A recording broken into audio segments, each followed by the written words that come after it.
लोग होते हैं जो सबरस होते हैं। सबरस? जी। कैसे? उनका नाम सबरस होता है। तो भाई सबरस मुरसानी साहब अब छुपे मत रहिए, आ जाइए हमारे आज के छुपे रुस्तम सबरस मुरसानी।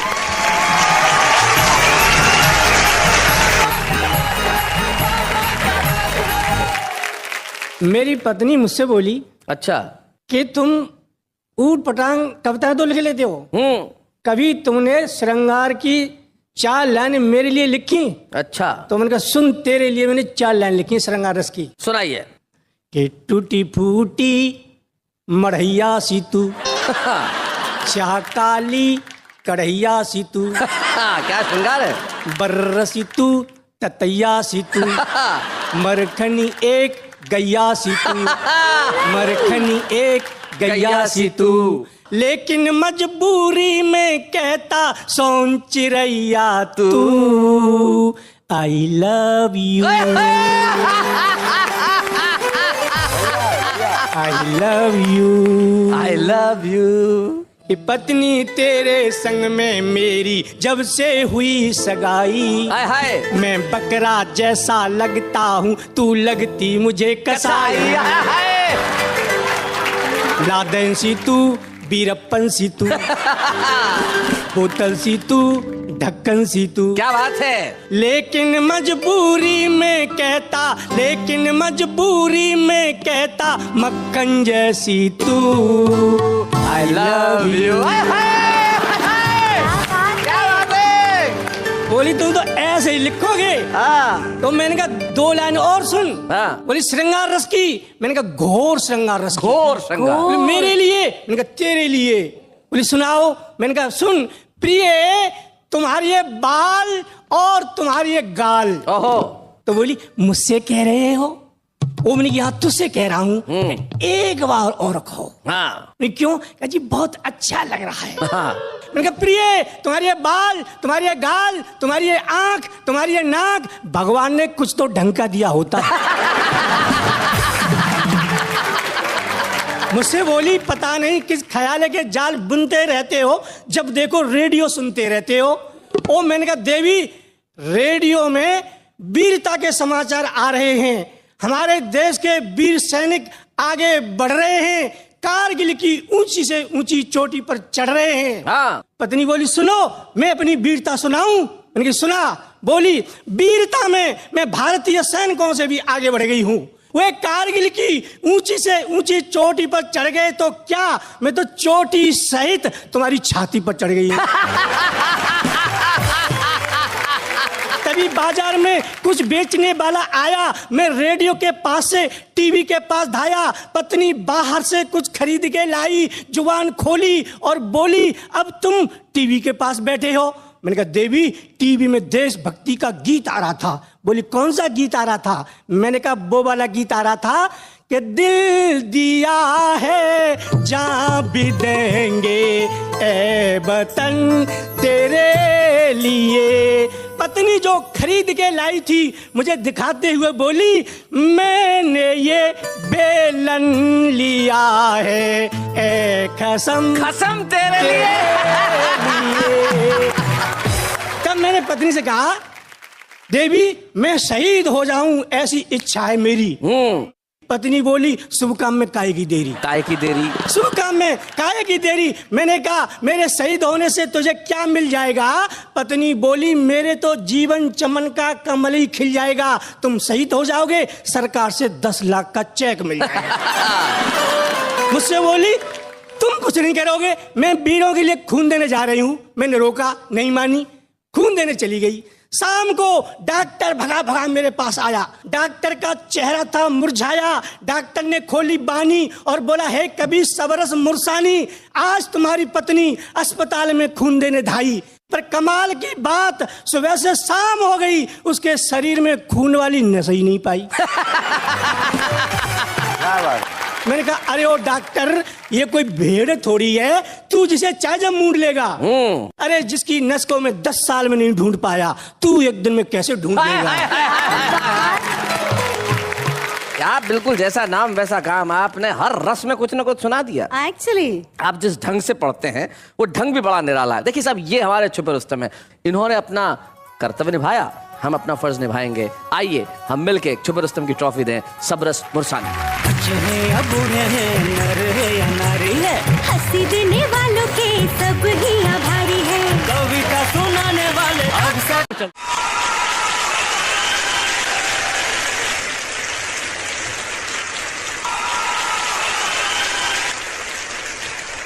नमस्कार, प्रणाम। आपका बहुत बहुत स्वागत एवं अभिनंदन करता हूं। कहाँ किसी को किसी पर भरोसा है इस जमाने में मेरे यार, इसीलिए बीबी होने पर भी मैं करता हूं 3-4 और लड़कियों से प्यार। आपको पता है, अगर कोई लेडी आपकी बात को 5 मिनट में समझ जा रही है तो समझ लो फिर कि वो आपकी माँ है, और अगर वही बात कोई समझने में 15 मिनट लगा रही है तो समझ लो आपकी वो बहन है। अगर वही बात कोई समझने में पूरे आधे घंटे यानी 30 मिनट लगा रही है तो समझ लो फिर वो आपकी बेटी है। लेकिन बार बार कहने पे कोई समझ ही नहीं रही है तब समझ लो भाई कि वो फिर बहरी है। हर जगह पत्नी को ही मत घुसेड़ दिया करो यार। बीबियां तो बेचारी इतनी समझदार होती। कल रात हम लोग गए थे बाहर घूमने, जब घर पहुंचे तो लाइट नहीं थी और मेरी बीबी ने मुझको मोबाइल का फ्लैश ऑन करके पकड़ाया, बोला कि आप दिखाइए मैं ताला खोलती हूँ। पूरे 15 मिनट तक उन्होंने खोला और मैं ऐसे फ्लैश दिखाता रहा।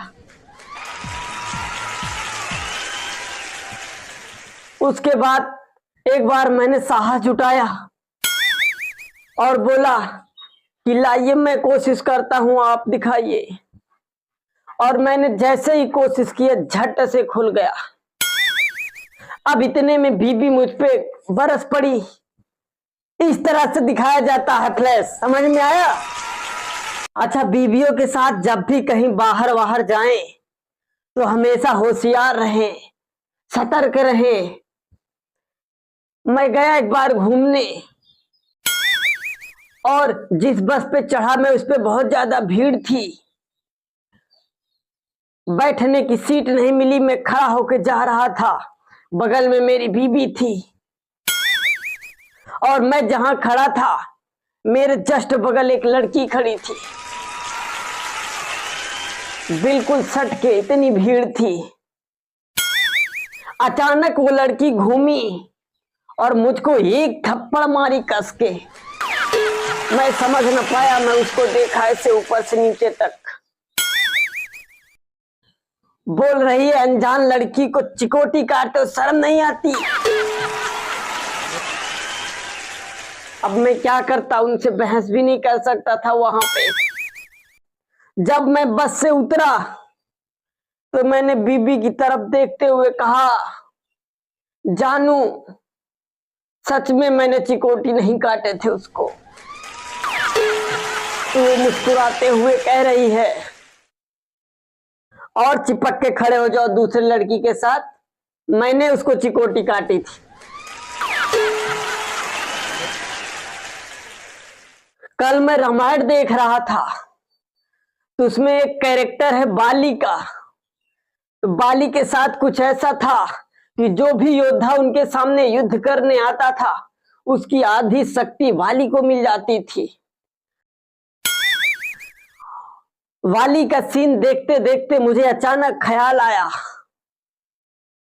कि मैं घर पहुंचता हूं तो मुझे कमजोरी सी महसूस होने लगती है, डर सा लगने लगता है, चक्कर सा आने लगता है, यानी कि मेरी आधी शक्ति मेरे पत्नी के पास चली जाती है।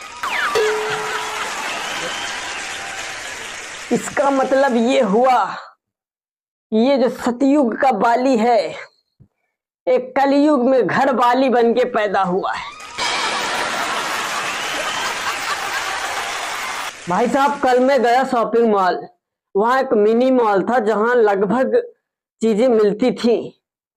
तो एक भाभी जी आई। भाभी जी ने कहा कि मुझे स्लीपर दिखा दीजिए।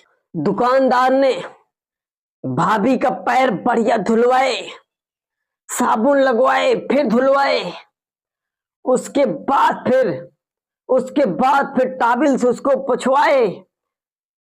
तब दुकानदार ने भाभी को स्लीपर दिखाया।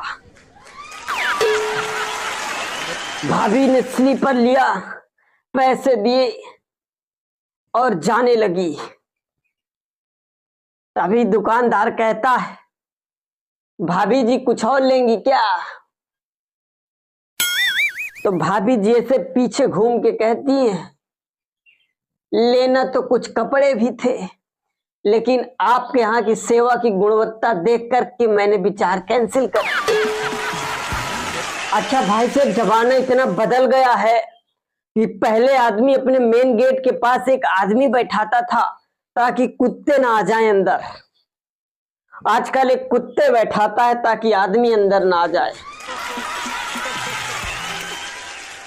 इतना ही नहीं, पहले आदमी खाना घर में खाता था और फ्रेश होने बाहर जाता था, लेकिन आजकल खाना बाहर खाते हैं और फ्रेश घर में होते हैं। और पहले शादियों में खाना घर की महिलाएं बनाती थी और नाचने वाले बाहर से आते थे, लेकिन आज ऐसा नहीं है। आज जमाना बदल चुका है। आज नाचती है घर की महिलाएं और खाना बनाने वाले बाहर से आते हैं।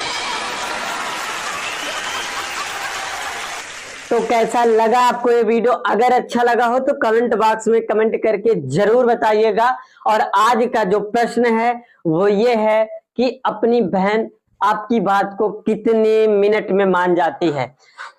इसका आंसर इसी वीडियो में है। जो राइट आंसर देगा उसको पूरे 1000 रुपए मिलने वाले हैं। और हाँ, अगर आप चाहते हैं कि ये जीतूं तो आप भी चैनल को तुरंत सब्सक्राइब कर लीजिए और वीडियो को सबसे पहले पाने के लिए बेल आइकन को ऑन कर लीजिए और अपने दोस्तों को शेयर जरूर करिए। मिलते हैं नेक्स्ट वीडियो में, तब तक के लिए जय हिंद।